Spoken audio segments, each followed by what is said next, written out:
Hallo und willkommen zurück zu Learn German with Falk und heute wieder mit einer Uncut Podcast Episode.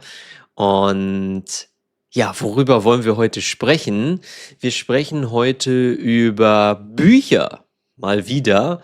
Ich weiß, das Thema hatten wir schon mal, aber heute geht es ein bisschen mehr um die Frage, ob Sachbücher oder ob ja, Fantasiebücher, Romane. Diese Frage habe ich mir in letzter Zeit häufiger gestellt. Ich glaube, in den letzten Jahren habe ich überwiegend, also die Mehrzahl, die Mehrheit der Tage, die Mehrheit der Zeit, überwiegend, habe ich Sachbücher gelesen. Sachbücher über alle möglichen verschiedenen Themen. Insbesondere, also insbesondere haben mir Bücher zum Thema Gesundheit gefallen. Also über gesunde Ernährung oder über Sport oder über, ja, auch mentale Gesundheit, also Psychologie zum Beispiel. Darüber habe ich sehr viel gelesen und ja, Romane habe ich fast gar nicht gelesen, bis zum Jahr, ja, so 2024. Mitte 2024 habe ich wieder angefangen, auch Romane zu lesen. Natürlich habe ich auch hin und wieder davor mal Romane gelesen, also Fiktion, Bücher die auf Fiktion basieren, nicht auf wahrer Begebenheit, nicht auf Fakten. Und da habe ich schon so wieder langsam gemerkt, ja, das macht ja eigentlich schon Spaß. Ich habe hauptsächlich Sachbücher gelesen, weil ich etwas Neues lernen wollte. Ich dachte, wenn ich lese, dann will ich auch etwas lernen. Und ich dachte, dass man in Sachbüchern mehr lernt als in Romanen. Aber irgendwann habe ich gemerkt, dass das Lesen von Romanen doch sehr viel Spaß macht.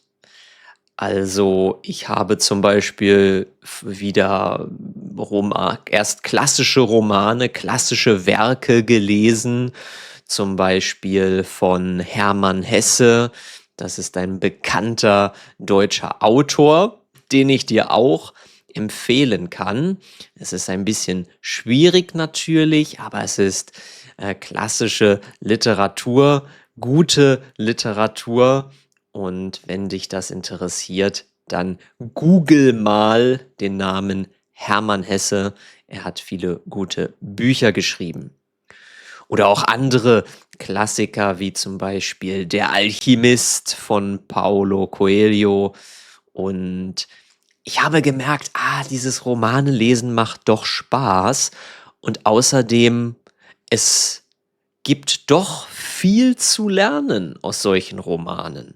Insbesondere aus gut geschriebenen Romanen. Also ich mag Romane, die eine tiefere Botschaft haben. Manchmal lese ich auch etwas Einfaches, einen einfachen Roman, vielleicht eine Kriminalgeschichte oder einen historischen Roman. Aber am liebsten mag ich die Romane, die eine tiefere Botschaft haben. Also, dass man auch über etwas nachdenken kann, etwas lernen kann oder etwas reflektieren kann. Und im besten Fall auch etwas, ja, was die Fantasie anregt, also anregt, stimuliert. Und ich habe eigentlich immer Bücher gelesen, also wie gesagt, hauptsächlich Sachbücher. Und dann hatten die Bücher meistens so, ja, 200, 300 Seiten, so in dem Dreh, so ungefähr, ne, in dem Dreh ungefähr.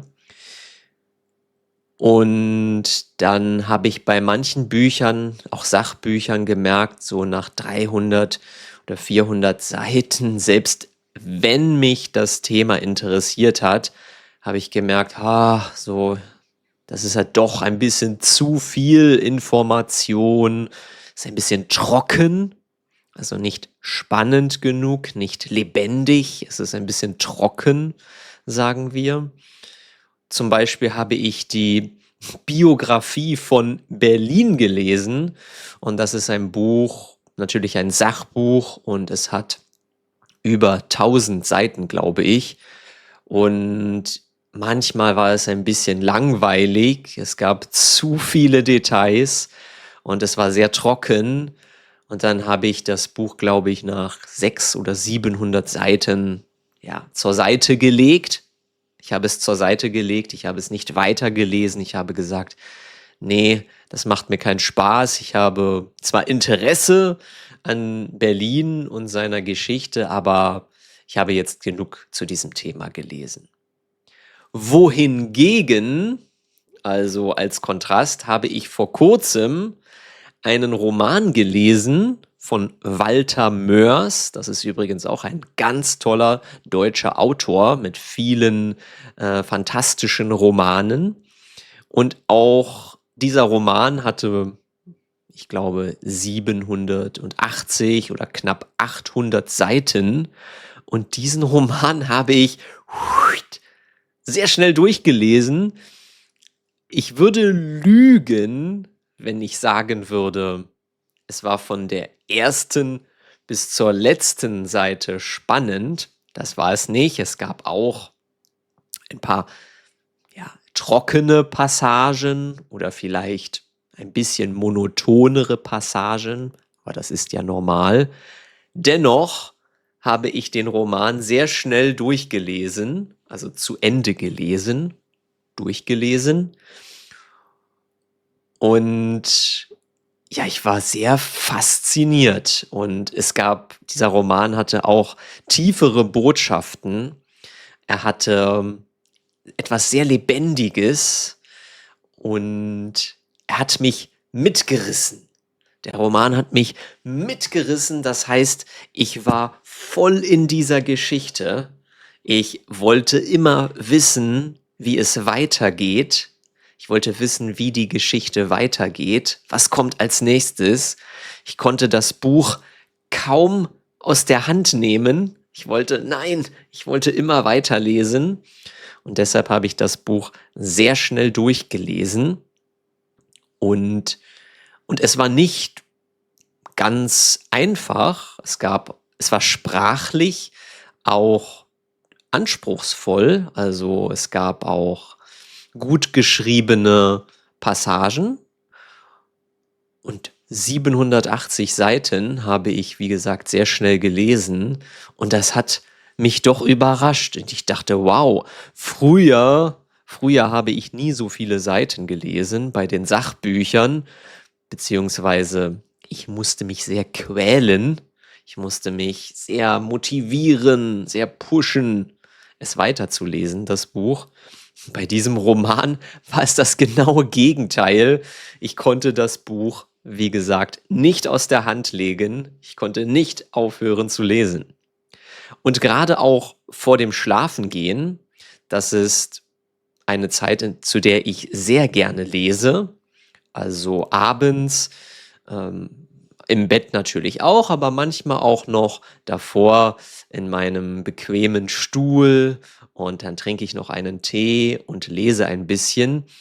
Und da sind Sachbücher am Abend vor dem Schlafengehen auch manchmal, wie gesagt, trocken oder ein bisschen schwierig zu lesen. Man ist vielleicht auch schon ein bisschen mental müde.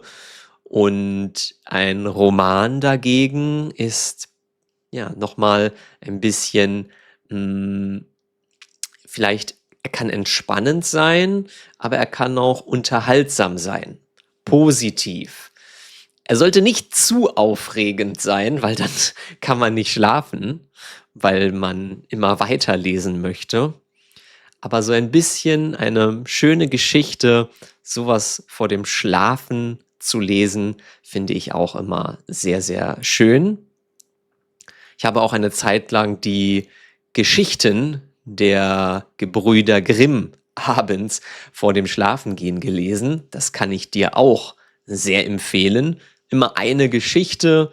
Die Geschichten sind meistens sehr kurz. Ich glaube zwischen 5 und 10 Seiten. Und danach kann man meistens gut schlafen. Es gibt auch ein paar schlechte, ein paar negative Geschichten, die natürlich nicht lesen, aber allgemein etwas vor dem Schlafengehen zu lesen, ist für mich persönlich sehr schön. Und da sind Romane, Geschichten natürlich besser geeignet als Sachbücher. Natürlich, sage ich jetzt, aber ich habe es eigentlich erst wieder so richtig vor kurzem, vor ein paar Monaten herausgefunden.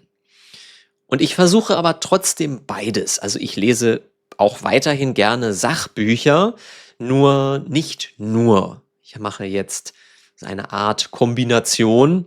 Ich versuche, gerade dann, wenn ich auch tagsüber mehr Zeit habe, mich in ein Sachbuch zu vertiefen, sich intensiv damit beschäftigen, es zu lesen und am Abend und gerade auch mal am Wochenende, wenn ich ein bisschen Lust auf Unterhaltung auch habe, dann lese ich einen Roman. Und das gefällt mir sehr gut, diese Kombination. Momentan lese ich eher mehr Romane als Sachbücher. Ich hoffe, dass ich das mit der Zeit wieder in ein Gleichgewicht bringen kann. Aber vorher habe ich ja nur Sachbücher gelesen und fast gar keine Romane. Und deshalb gibt es jetzt praktisch das gegenteilige Ungleichgewicht. Also mehr Romane und weniger Sachbücher. Ja, vielleicht habe ich irgendwann das Gleichgewicht erreicht. Wie geht es dir damit? Liest du lieber Romane oder liest du lieber Sachbücher? Und schreib doch auch mal in die Kommentare, zu welcher Zeit du am liebsten liest. Also ich, wie gesagt, am Abend und am Wochenende. Da habe ich mehr Zeit, da lese ich auch ganz, ganz viel, so viel ich kann. Und ja, ich habe ja auch kein Netflix, also ich schaue kein Netflix, besonders nicht abends. Und für mich ist das Buch dann praktisch. Also ein guter Roman ist für mich wie Netflix. Ein guter Roman ist etwas, das mich auch unterhält, meine Fantasie anregt und bei dem ich Spaß habe. Ich hoffe auch, eines Tages auf Japanisch Romane lesen zu können. Manchmal lese ich jetzt Kinderbücher, also für kleine Kinder. Das sind natürlich auch Geschichten, Kurzgeschichten oder Romane. Aber ja, also Roman ist für mich schon ein bisschen mehr als ein Kinderbuch. Deshalb, ich lese Kinderbücher, auf Japanisch manchmal ein bisschen. Ja, und Romane lese ich am liebsten auf Deutsch, aber manchmal auch auf Englisch. Und in letzter Zeit habe ich aber nicht so viel auf Englisch gelesen. Wenn dann mal lieber Sachbücher. Wenn ich mal etwas auf Englisch lese, dann lieber Sachbücher, weil manchmal gibt es Sachbücher nur auf Englisch. Es gibt keine deutsche Version und dann natürlich greife ich zur englischen Version. Ich nehme die englische Version und lese sie. Dazu habe ich übrigens von einer Schülerin eine interessante Frage vor kurzem bekommen und sie hat mich gefragt, Falk, soll ich Bücher lieber im Original lesen oder soll ich die Übersetzung, zum Beispiel die deutsche Übersetzung lesen? Und ich habe ihr gesagt, viele deutsche Übersetzungen sind sehr professionell, sehr gut, aber ich glaube auch, natürlich, das Original ist immer am besten, denke ich. Und manchmal kann man das fast 1:1 schaffen, dass die Übersetzung fast so gut wie das Original ist, aber oft gibt es einen Unterschied und manchmal ist der Unterschied auch sehr groß und es geht viel verloren bei der Übersetzung. Und ich glaube, je anspruchsvoller, je schwieriger oder tiefer die Literatur ist, desto schwieriger ist es, diese Botschaft, diese Message in die Übersetzung zu packen. Das ist sehr schwierig. Und dann ist, glaube ich, das Original immer am besten, was man natürlich als Sprachenlerner machen kann. Man kann erst das Original lesen und dann die Übersetzung und bei der Übersetzung dann noch gleich die Sprache lernen. So mache ich das auch manchmal. Also, das soll es für heute gewesen sein zum Thema Bücher, Sachbücher und Romane oder Geschichten. Wenn du noch am Anfang deiner Lernreise stehst, dann empfehle ich dir auf jeden Fall Kinderbücher. Die sind sehr, sehr gut. Sie sind leicht geschrieben. Ich empfehle dir auch Kurzgeschichten und sei gespannt. Auf Patreon werde ich auch bald ein paar Kurzgeschichten hochladen. Also wenn du noch nicht Mitglied bei Patreon bist, dann schau auf jeden Fall vorbei, dass du diese Kurzgeschichten nicht verpasst. Gut, jetzt aber genug geredet. Ich wünsche dir einen wunderschönen Tag, viel Spaß beim Lesen und bis zum nächsten Mal. Tschüss und macht's gut.